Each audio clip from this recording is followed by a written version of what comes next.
ప్రేమ. ప్రేమ లేని వాడినైతే వ్యర్థుడిని. ఎద్దుడిని ఎక్కడ ఉన్నాడునా? 1 కొరింథీ 13 మొదటి వచనం.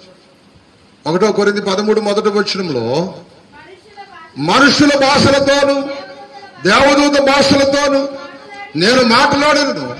ప్రేమ లేని వాడినైతే మ్రోగుడు కంచును గడగడలాడు తాళములై ఉండును. ప్రవచించు కృపావరములు కలిగి జ్ఞానమంతయు వెరిగిన వాడినైను కొండలను పెగిలింపగల పరిపూర్ణ విశ్వాసము గలవాడినైను ప్రేమ లేని వాడినైతే దేవుడు. అన్ని ఉండే. ఉపవాస ప్రార్థన చేసిద్ది, అన్ని ప్రార్థన చేసింది. పాస్టర్ గారు కూడా ప్రార్థన నేర్పిద్ది. పాస్టర్ గారు ప్రార్థన తక్కువ అంటుంది. గొర్రెలు కాసిద్దాని అంటుంది. ఏంది అమ్మ అట్లా అంటుంది. ఏంది అమ్మ అంటేను పాస్టర్ గారు ప్రార్థన తక్కువ అంటుంది.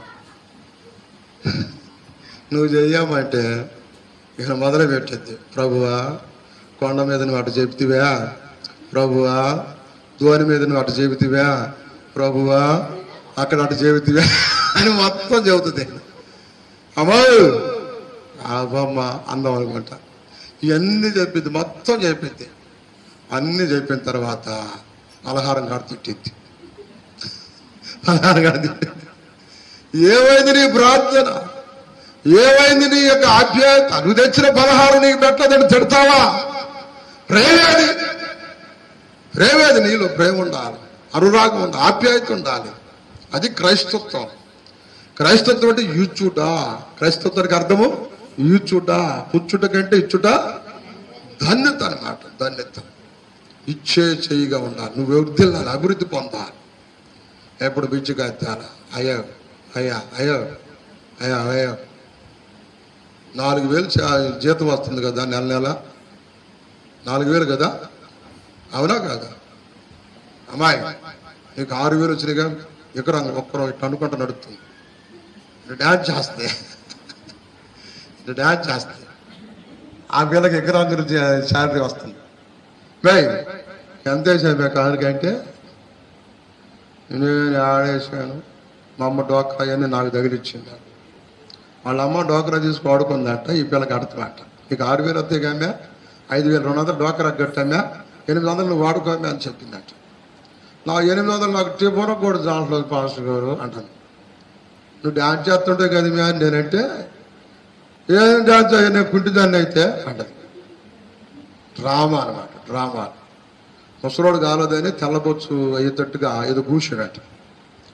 60 సంవత్సరాల రాత్రికి తెల్లబొచ్చు అని పూసేసి నాకు పెంచినాయండి, నాకు పెంచినాయంటే ఆధార్ కార్డులో ఉండదు నీ జీవితం.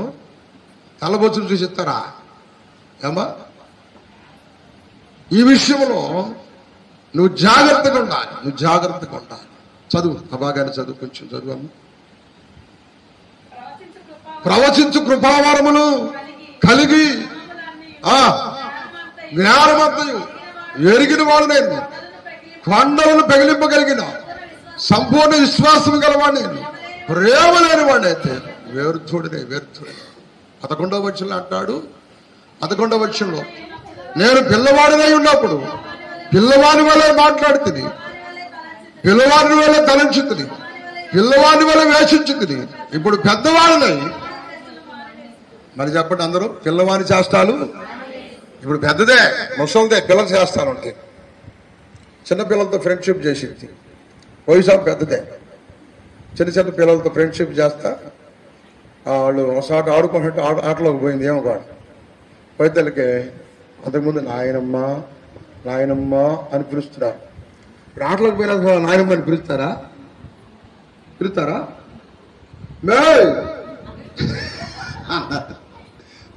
అనగానే ఏదేశా నన్ను అంటారు మీరు అని. నువ్వు ఏ స్థితికి వచ్చావు, ఏ స్థితిలో ఉన్నావు, ఏ పరిస్థితిలో పడిపోయావు, జాగ్రత్త. విలువ సంపాదించుకోవాలి. ఏం సంపాదించుకోవాలి? విలువ సంపాదించుకోవాలి. చిన్నపిల్లలతో ఆటలు క్రీడించటం ఇవన్నీ మారాలి. ఇవన్నీ మారి శుభప్రదమైన నిరీక్షణ కలిగి. ఏ ప్రదమట? శుభప్రదమైన నిరీక్షణ కలిగి నువ్వు మంచి సాక్ష్యం సంపాదించుకోవాలి. మంచి సాక్ష్యం సంపాదించుకోవాలి. ఆ సాక్ష్యంలో నిలిచి ఉండాలి. తాను నిలుచుచున్నానని తలంచువాడు పడిపోకుండాట్టుగా ఎక్కడుంది? 1 కొరింథీ 10:12. 1 కొరింథీ 10:12 అంటాడు, తాను నిలుచుచున్నానని తలంచుకున్నవాడు పడకుండాట్టుగా జాగ్రత్తగా చూసుకో. ఎక్కడ పడకుండా? నేను పొద్దున ఇందాక వాక్యం చెప్పొచ్చాను, దీని గురించి చెప్పాను. పడటం అంటే ఎన్ని రకాలు ఉన్నాయి చెప్పండి? లైన్లో పడ్డాడు, లైన్లో పడింది, అది ఒక పడటం. జారి పడింది, అటు పడింది, ఇటు పడింది, ఇక ఎన్నో రకాలైన పడటాలు ఉంటాయి. ఎన్నో రకాలైన పడటాలు ఉంటాయి. ఎన్నో రకాలైన పడతాలు ఉంటాయి. అది నువ్వు ఎక్కడ పడిపోయావు, ఏ స్థితిలో పడిపోయావు, ఏ పరిస్థితుల్లో పడిపోయావు, ఎక్కడ ఎందుకు పడ్డావు, అసలు వాళ్ళ నువ్వు ఎందుకు పడ్డావు? వాడు అసలు తాగుబోతుడైతే దానిలో నువ్వు ఎందుకు పడ్డావు? అది కొంపలాడిపిద్ది అయితే అంటే పడ్డాడు, పడింది, జారి పడింది, వానలో పడింది, బురదలో పడింది, ఎదురుదాయి తగిలి పడింది, పిల్లడప్పుడు పడ్డాడు, ముసలోడప్పుడు పడ్డాడు, పడిపోతున్నారు. ఆ పడటం వేరు, విశ్వాసములో ఉండి పడిపోవటం. ఎక్కడుండట? విశ్వాసములో ఉండి పడిపోతున్నావు. నువ్వు పడకుండా జాగ్రత్తగా చూసుకోవాలి. విశ్వాసం నుండి పడిపోతున్నావు. ఇప్పుడు అవిశ్వాసం అయ్యావు. ఇప్పుడు అవిశ్వాసం ఎవరు బాగు చేస్తారు అమ్మా? అవిశ్వాసం ఎవరు బాగు చేస్తారు? మంచి పట్టు చీర కొంది, టార్ర మీద దిగేటప్పుడు కుర్రు పెట్టిందండి, అంచు పెట్టింది. టార్ర దిగేటప్పుడు ఇవాళ స్టైల్గా అదేదో ఒక పైట వేసింది. ఏం పైట వేసింది? జారు పైట వేసేసరికి జారి ఆ టాటరు ఆ గొలుసు తగిలించిన కాడ ఏదో కుర్రు ఉంది, రేకులు వేసింది. ఆ రేకు దగ్గర కాగ కొట్టుకుంది, చినిగింది. పట్టు చీర 8,000 రూపాయల చీర నా చినిగింది, ఏం చేయాలి? అప్పుడు ఒక పిల్ల సలహా చెప్పింది, ట్రైలింగ్ చేసే పిల్ల, ఎంబ్రాయిడింగ్ చేపిద్దాము, అది షేమ్డ్ ఇట్ అదే దాంట్లో కలిసిపోయేటట్టుగా ఒక పువ్వు వేపిద్దామని చెప్పిందంట.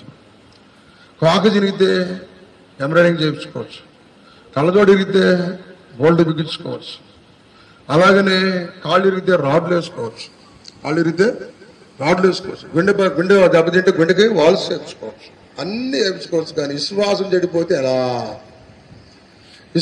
చెడిపోతే ఎలా?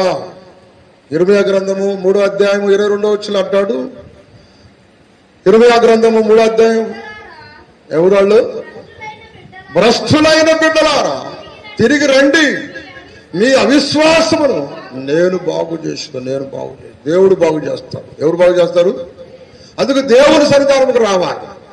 ఇళ్ళకాడ కూర్చుంటే కాదు, ఎక్కడో వీధుల్లో కూర్చుంటే కాదు, దేవుని సన్నిధికి వస్తే దేవుడు అవిశ్వాసాన్ని బాగు చేసి విశ్వాసిగా ఉంచుతాడు.